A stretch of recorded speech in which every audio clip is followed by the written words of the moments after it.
J'ai empoisonné le vin de mon fils lors de notre dernier dîner familial, non pas pour le tuer, mais pour qu'il vomisse la vérité qu'il m'avait cachée pendant des années. Sophie, sa fiancée, a ri en premier, pensant que c'était une blague de vieille bourgeoise hystérique, mais quand Alexandre s'est effondré, le visage verdâtre et les yeux exorbités, elle a compris que le jeu avait changé. Et moi, du haut de mes 60 ans, j'ai sorti le contrat de mon sac Hermès, non pas un vulgaire papier, mais un serment gravé dans l'acier de la rancune parisienne, qui allait la ruiner plus sûrement qu'un scandale à la une du Figaro. Paris, cette ville de lumière factice et de ruelles où les secrets pourrissent comme des croissants oubliés, m'avait appris une chose. La famille n'est qu'un contrat verbal que les ambitieux brisent pour gravir l'échelle sociale. J'étais veuve depuis 10 ans, enrichie par l'héritage de mon mari, un notaire qui avait su transformer les testaments en fortune. Ma maison du 7e arrondissement, avec ses moulures haussmanniennes et son jardin intérieur où les rosiers étouffaient sous les lierres, était le théâtre de ces dîners que j'organisais religieusement chaque dimanche. Alexandre, mon unique fils, y venait toujours, traînant derrière lui Sophie, cette créature aux lèvres siliconées et aux ambitions voraces, qui feignait l'intérêt pour mes anecdotes sur les bals de Deauville d'avant-guerre. Ce soir-là, sous les lustres en cristal qui diffusaient une lumière jaunâtre comme un foie sirotique, tout a basculé. Sophie avait apporté une bouteille de Bordeaux millésimée, un geste qu'elle qualifiait de généreux, mais que je savais être une provocation. « Maman, goûtez donc, c'est pour fêter notre engagement », avait-elle susurré, ses yeux verts luisants comme ceux d'un chat qui guette la souris. J'avais souri, versé le vin dans les verres en cristal de baccarat, et ajouté discrètement la dose de sulfate de cuivre que j'avais acheté chez un apothicaire discret du Marais. Pas assez pour tuer. Je ne suis pas une monstère, après tout, mais suffisant pour transformer le festin en vomitoire. Alexandre a bu le premier, riant de mes plaisanteries sur les fiancés d'autrefois qui savaient coudre au lieu de facturer. Puis, le spasme, son corps secoué, les mains crispées sur la nappe en lin damassé, et un jet acide qui a éclaboussé les assiettes de foie gras. Sophie a hurlé, appelant les urgences comme si c'était une scène de théâtre absurde de Ionesco. Moi, j'ai sorti le dossier, relié en cuir noir, frappé d'un sceau en cire rouge. Contrat de soutien familial, exécution immédiate. C'était ma réponse à sa facture, arrivée par courrier recommandé 3 jours plus tôt. Une feuille banalisée, imprimée sur du papier bas de gamme, listant des frais de soutien émotionnel pour nos dîners. 150 € par repas pour tolérer les monologues élitistes, 200 pour feindre l'intérêt pour les ragots mondains, et un forfait de 5 000 € annuels pour maintenir l'harmonie familiale. Signé d'une arabesque digitale, avec un post-scriptum narquois. « Chère maman, l'amour a un prix. Payer ou assumer les conséquences. » Les conséquences? Elle n'imaginait pas. Assise dans le fauteuil Voltaire du salon, pendant qu'on emmenait Alexandre à l'hôpital Necker, j'ai ouvert le contrat. Les pages bruissaient comme des feuilles mortes dans le vent d'automne sur la Seine. Article 1. Reconnaissance de la trahison.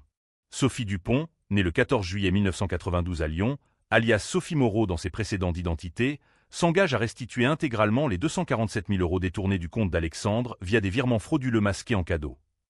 Ses yeux se sont écarquillés, le mascara coulant en traînées noires sur ses joues poudrées. Comment avais-je su? Les nuits solitaires, après la mort de mon mari, m'avaient poussé à fouiller. Un détective privé, un ancien de la PJ reconverti en chasseur de fantômes fiscaux, avait exhumé ces squelettes. Sophie n'était pas l'héritière d'une famille de vignerons qu'elle prétendait. Elle était une arnaqueuse professionnelle, fille d'un escroc lyonnais qui avait purgé 10 ans pour blanchiment. Elle avait rencontré Alexandre à une soirée branchée du Palais Royal, où elle avait glissé dans son verre un somnifère pour le dépouiller de sa montre Patek Philippe. Mais il s'était réveillé trop tôt, et au lieu de fuir, elle avait décidé de le harponner pour de bon. Le contrat continuait. Article 2. Aveu du secret enterré. La sous-signée avoue avoir orchestré l'accident de 2018 à Monaco, où Alexandre a pris la faute pour elle, perdant son permis et sa réputation professionnelle. Peine. Restitution de l'honneur familial par une confession publique. C'était le cœur UAM de l'affaire, le poison lent qui rongeait nos veines. À Monaco, lors d'un week-end yacht et caviar, Sophie avait percuté une Ferrari en état d'ivresse, tuant presque un diplomate italien. Alexandre, ivre d'amour et de champagne Dom Pérignon, avait revendiqué le volant, écopant de 6 mois de sursis et d'une amende qui avait vidé son épargne. Elle avait ri dans les bras d'un amant italien la nuit suivante, pendant que mon fils pleurait dans une cellule climatisée. Les ambulanciers avaient emporté Alexandre et la police était arrivée, alertée par les voisins du quartier Saint-Germain-des-Prés.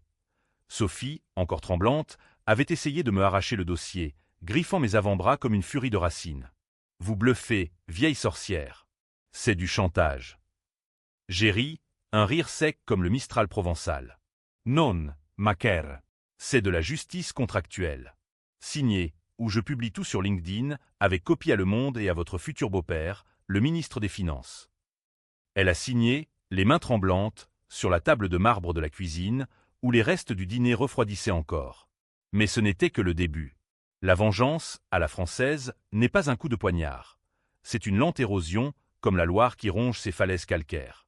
J'avais prévu 5 actes, comme une tragédie cornélienne, et ce soir n'était que l'ouverture.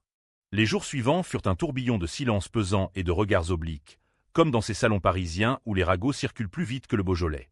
Alexandre, sorti de l'hôpital avec un estomac irrité et une suspicion vague. « Maman, c'était quoi ce vin empoisonné ?» avait été renvoyé chez lui avec des antidouleurs et une ordonnance pour du repos. Je lui avais servi un thé à la camomille, feignant l'inquiétude d'une mère poule, tout en observant Sophie du coin de l'œil. Elle errait dans l'appartement comme un fantôme en louboutin, évitant les miroirs qui renvoyaient son image craquelée. J'avais grandi dans le 16e arrondissement, fille d'un banquier qui m'avait appris que l'argent n'achète pas le bonheur, mais qu'il en loue les apparences à prix d'or. Mon mariage avec Henri, ce notaire aux moustaches impeccables, avait été un contrat en soi. Il apportait la stabilité, moi la beauté fanée d'une débutante de la comédie française rêvée. Nous avions eu Alexandre tard, un miracle après des années de consultation chez des gynécologues discrets de l'avenue Montaigne. Il était mon joyau, poli à la française, éduqué à Sciences Po, cadre chez LVMH, avec un appartement haussmannien à lui dans le 8e. Mais Sophie l'avait souillé, comme une tache d'encre sur un manuscrit de Proust. Le contrat qu'elle avait signé stipulait des paiements échelonnés, 10 000 € par mois, plus intérêts composés à 5%, jusqu'à ce que la dette soit épurée. En échange, silence radio sur ses magouilles. Mais je n'étais pas dupe. Les femmes comme elle, forgées dans les bas-fonds lyonnais, ne plient pas sans rebondir. Le lendemain, elle m'a appelé depuis un café du boulevard Saint-Michel, voix mielleuse. « Chère belle maman, discutons. Ce contrat est un malentendu. Je t'invite à déjeuner chez l'ami Louis. Trêve des armes. » J'ai accepté, bien sûr. L'ami Louis, ce temple de la cuisine bourgeoise avec ses steaks frites à 80 € l'assiette, était le terrain neutre parfait pour une embuscade verbale. Assise à une table en chêne patiné, sous les regards envieux des touristes, elle a commencé par des compliments. « Votre robe Chanel est divine, maman. Vous avez l'élégance d'une Inès de la Fressange. » J'ai souri, commandant un gigot d'agneau saignant, et sorti une enveloppe Kraft de mon sac. « Voici les preuves, Sophie. Photo de tes rendez-vous avec Marco Rossi, l'Italien de Monaco. Et les relevés bancaires montrant comment tu as siphonné l'argent d'Alexandre pour payer ses dettes de jeu. » Son visage s'est décomposé, le rouge à lèvres craquant comme une façade de stuc. Comment? J'ai haussé les épaules. Paris est une petite ville, ma chère. Mon détective a des amis à la sûreté, et Marco est bavard après un verre de grappa. C'était un demi-mensonge.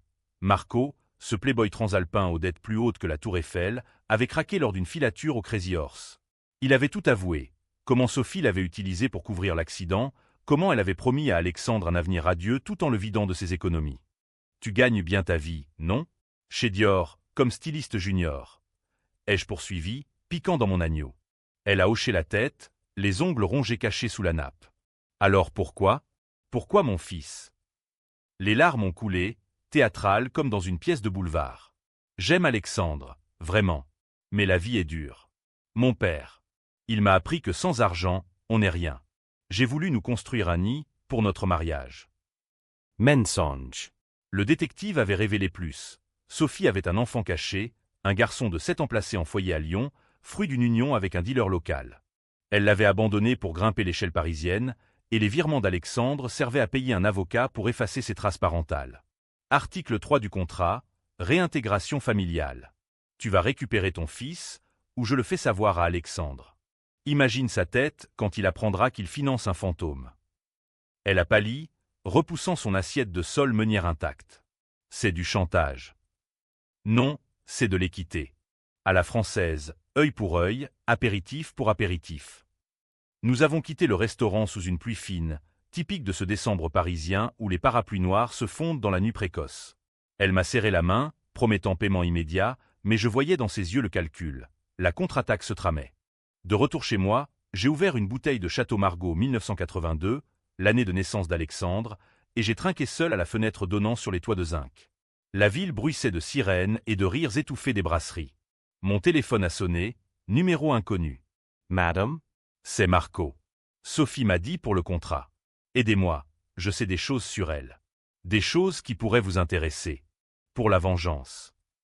J'ai souri dans le noir. La toile se reserrait. Les semaines passèrent en un balai de virements et de non-dits. Sophie payait, maigrelette, ses chèques postdatés arrivant comme des insultes. Alexandre, ignorant tout, planifiait le mariage. Maman, ce sera à la mairie du 7e, puis réception au Fouquet's. Sophie est si excitée. Je hochais la tête, cuisinant des pot-au-feu où je glissais des herbes amères pour aigrir l'ambiance.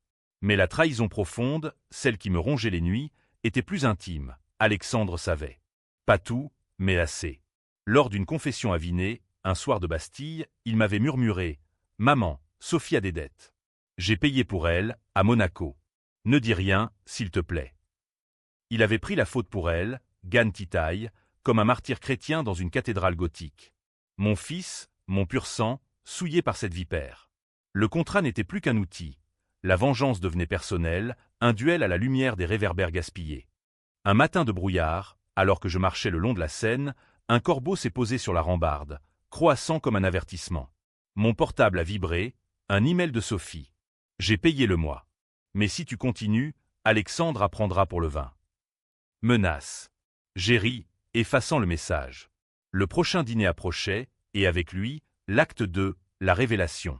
Le deuxième dîner fut un chef-d'œuvre de tension, tendu comme une corde de violon sous l'archet de Paganini. J'avais choisi le menu avec soin. Escargot de Bourgogne pour les souvenirs gluants, coq au vin pour l'ivresse latente, et une tarte tatin pour la chute inévitable. La table était dressée dans la salle à manger, éclairée par des bougies parfumées à la lavande de Provence, masquant à peine l'odeur de la trahison qui flottait comme un brouillard toxique. Alexandre arriva le premier, les traits tirés par les heures supplémentaires chez LVMH, où il gérait les collections haute couture comme un dompteur de fauve en soie. « Maman, tu as l'air résolu ce soir. » Je l'embrassai sur les deux joues, sentant la barbe naissante qui grattait comme du papier de verre. « La ville exige, mon chéri. Assieds-toi, le vin est décanté. » Sophie entra 5 minutes plus tard, en robe noire moulante de chez Givenchy, un sourire plaqué comme un masque vénitien. « Bonsoir, famille. J'ai apporté des macarons de chez Pierre Hermé. Paix aux amis. » Nous trinquâmes, les verres tintant comme des menottes. La conversation glissa sur des futilités, le dernier scandale au Louvre, la montée des prix des lofts à Belleville. Mais sous la surface, les courants étaient traîtres. J'attendais le moment, ce laps de temps après le fromage où les langues se délient sous l'effet du Roquefort et du Calvados. « Parlez-moi de Monaco, Alexandre, » lâchai-je soudain, versant une rasade généreuse dans son verre. Il tressaillit, la fourchette suspendue au-dessus de son bris affiné. Sophie intervint, voix aiguë comme une flûte traversière. « Oh, Monaco ? Un week-end fou. Les casinos, les yachts. » Alexandre était si galant. Je souris, sortant de sous la nappe une pochette en velours contenant des photos jaunies par le temps. Non, pas jaunies, développées numériquement avec une précision chirurgicale. Galant, dis-tu ? Regardez donc ceci. Les clichés tombèrent comme des cartes d'un jeu truqué. Sophie au volant de la Mercedes cabriolet, verre de champagne à la main. L'impact contre la Ferrari, phare brisé, et Alexandre, menotté, le visage ensanglanté, tandis qu'elle s'éclipsait dans l'ombre d'un palmier. Le silence s'abattit, plus lourd qu'un ciel d'orage sur la tour Eiffel. Alexandre blêmit, ses mains tremblant sur la table. « Maman. Comment. » Sophie bondit, renversant son verre de Bordeaux qui se répandit comme du sang sur la nappe blanche. « C'est faux. Montage. Tu me diffames, vieille harpie. » Je restai calme, dépliant l'article 4 du contrat, preuve irréfutable. La sous-signée s'engage à une confession verbale en présence du co-conspirateur. Marco avait livré plus que des ragots. Il avait fourni les enregistrements d'une caméra de surveillance volée à un valet de parking véreux. L'audio était clair. La voix de Sophie, hilare, disant « Accélère, chérie, on va rater le show au Monte-Carlo. » Puis le choc, les cris et son murmure paniqué. « Alex, prends la faute. » Je te rembourserai. Il l'avait fait, ce crétin d'amour, Gan Titaï pour une chimère en talons aiguilles. Alexandre se leva, chancelant, les yeux rougis comme ceux d'un taureau à la corrida. « C'est vrai ? Tu m'as laissé pourrir pour ça. » Sophie pleura, s'agenouillant presque, un tableau vivant de la Madeleine repentante de la Renaissance. Je paniwais. Le diplomate, c'était un ami de mon père. Si j'allais en prison, tout s'effondrait. Elle invoqua les fantômes. Son enfance dans les HLM de Vaux-en-Velin, les dettes de son père qui l'avait forcé à fuir à 16 ans, les jobs de serveuse à Cannes où les mains baladeuses payaient mal. Mais la pitié n'était pas au menu. Et mon fils? Répliquai-je, voix basse comme un confessionnal. Il a perdu son poste chez MC Kinsey à cause de ce sursis. 6 mois sans salaire, des nuits en cellule où il rêvait de toi, pendant que tu dansais avec Marco au Jimmy S Bar. Alexandre hurla, un cri primal qui fit trembler les verres. Sortez. Tous les deux, sortez de ma vie. Non, de ma maison. Il se tourna vers moi. Maman, tu savais? Le vin. C'était pour ça. J'hésitais, le cœur serré comme un poing dans un gant de boxe. Oui, mon fils. Pour te purger. Pour que tu vois clair. Il s'effondra sur une chaise, tête dans les mains, sanglotant comme un enfant. Sophie rampa vers la porte, ramassant ses macarons éparpillés comme des miettes de dignité perdue. Iepaierai. Tout. Mais laissez-moi partir. Elle partit, claquant la porte du vestibule orné de gravures de Delacroix. Alexandre et moi restâmes là, dans le silence post-tempête, à ramasser les éclats. « Pourquoi ne m'as-tu pas dit » murmura-t-il. « Parce que l'amour est aveugle et la mère, vigilante. » Nous pleurâmes ensemble, un duo de veufs en devenir, sous les yeux impassibles des portraits ancestraux. Mais la nuit n'était pas finie. À minuit, un appel, Marco, essoufflé depuis Gênes. « Madame, Sophie prépare sa revanche. Elle a contacté un avocat, un requin du palais de justice. Et elle sait pour ton secret à toi. » Mon secret? Le fantôme que j'avais enterré plus profond que les catacombes. L'avortement clandestin d'Henri, forcé par moi en 1990, quand une liaison avec un acteur de la comédie m'avait mise enceinte d'un bâtard. J'avais payé un médecin discret rue des Pyramides, et Henri avait porté le deuil seul, pensant à un accident. Comment Sophie savait-elle? Le détective, peut-être corrompu. Ou pire, Alexandre, dans un moment de faiblesse. La vengeance se retournait, comme un serpent qui se mord la queue dans un jardin des Tuileries empoisonnées. Le contrat tremblait dans mes mains. L'acte 3 approchait, et Paris, cette putain de sirène, chantait son requiem. Je raccrochai, fixant la lune pâle au-dessus des cheminées. Demain, j'irai à confesse à Saint-Sulpice, non pour l'absolution, mais pour affûter ma lame. Sophie l'avait voulu. La guerre des factures devenait une tragédie en 5 actes, et mon fils, pion ou roi, allait payer le prix. L'acte 3 se déroula dans les entrailles du palais de justice, ce monstre néoclassique qui avale les âmes comme un ogre affamé. Sophie avait contre-attaqué avec l'efficacité d'une espionne de Mata Hari. Une assignation en conciliation, déposée par Maître Duval, un avocat aux ongles manucurés et à la voix sirupeuse comme du sirop de liège. « Madame, votre contrat est une extorsion.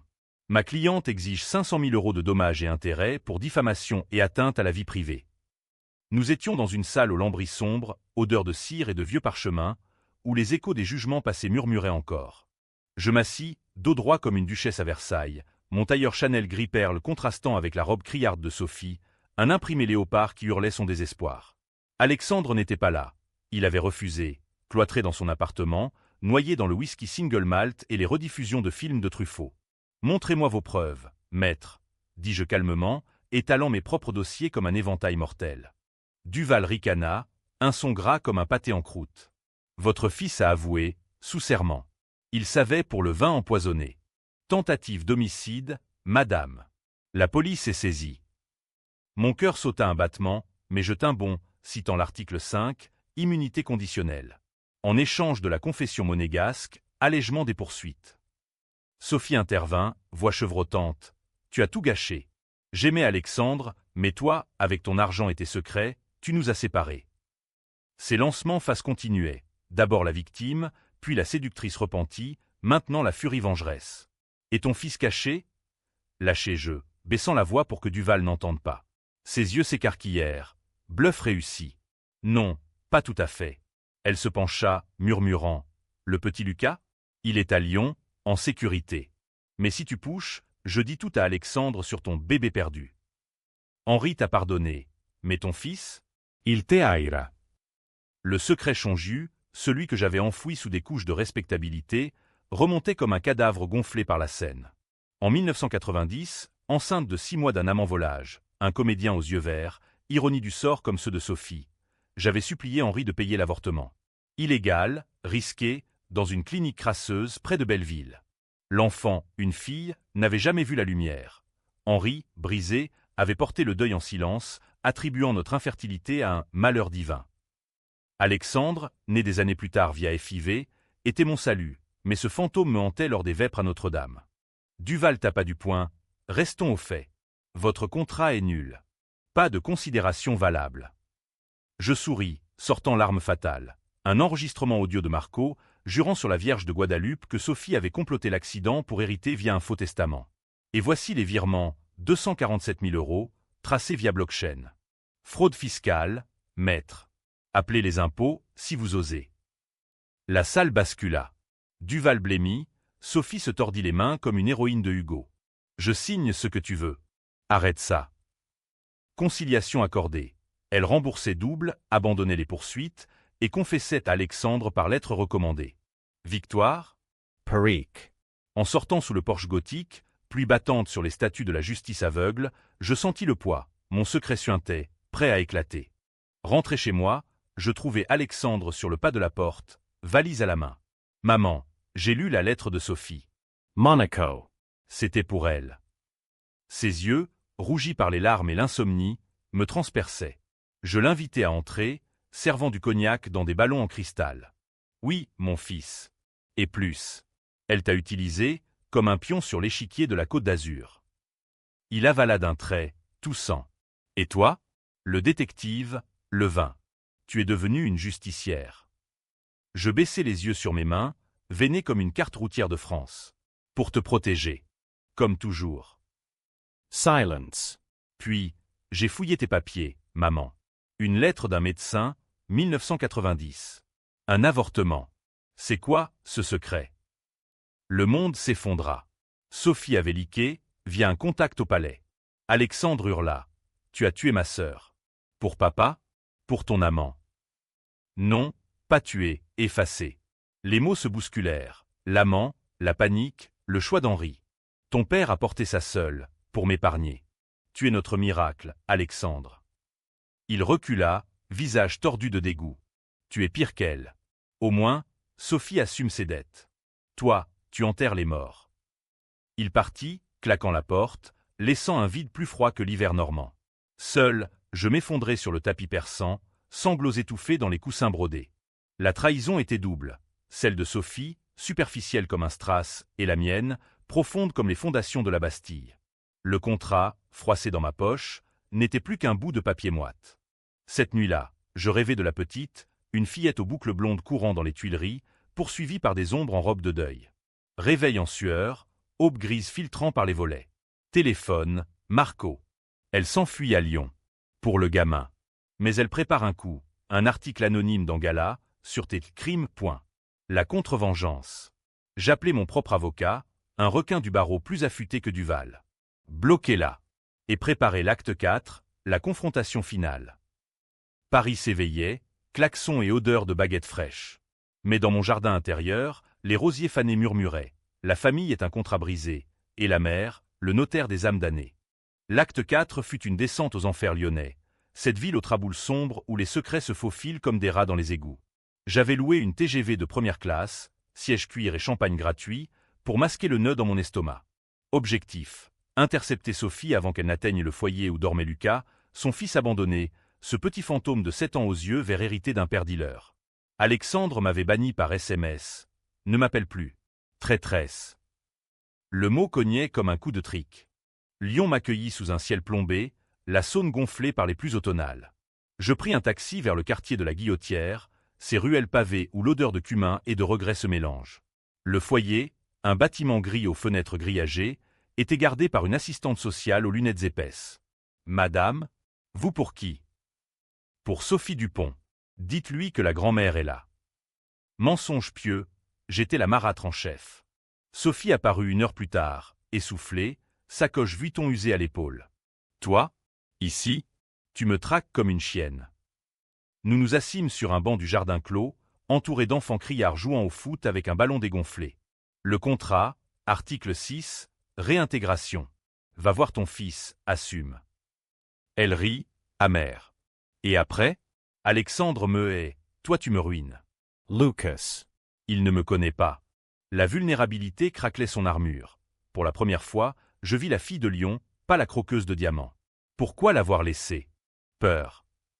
Elle alluma une gauloise, tirant fort. Peur, oui. À 19 ans, enceinte d'un toxico qui dilait de la coque dans les boîtes de Gerlande. Mon père en prison, ma mère alcoolique.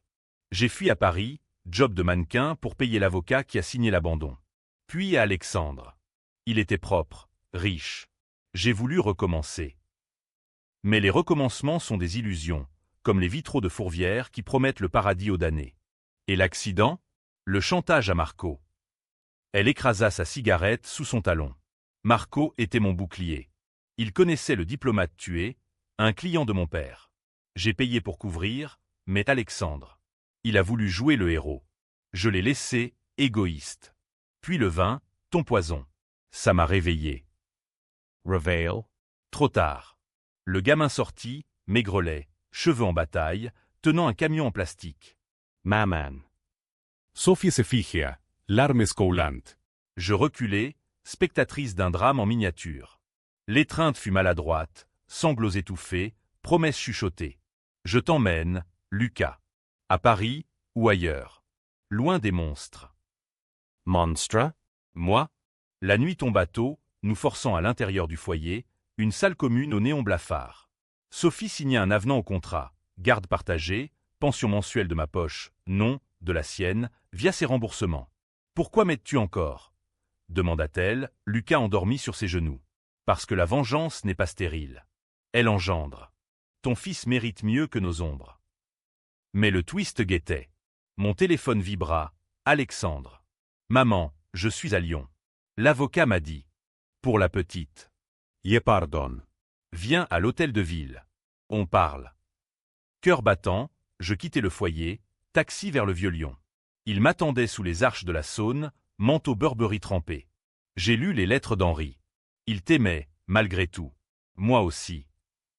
Étreinte, celle des larmes sur la pluie. Pourtant, Sophie avait l'ultime larcin. De retour à Paris, un colis. La lettre du médecin, 1990, annotée de sa main, ton secret est le mien. Trêve. Non. Elle avait liqué à gala, mais édulcoré, une mère parisienne et ses ombres familiales. Scandale modéré, chuchotement au dîner du mardi chez les Rothschild. Alexandre rit. Ça nous unit, maman. Contre elle. Le chaos trao approchait. Le dîner final, invitation à Sophie et Lucas.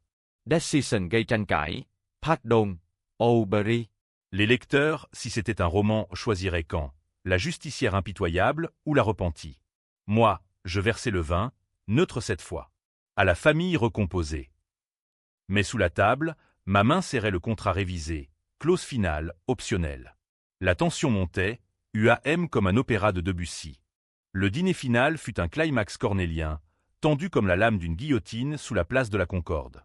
La table du 7e, parée de cristal et d'argenterie héraldique, accueillait l'improbable quatuor, Alexandre et moi d'un côté, Sophie et Lucas de l'autre.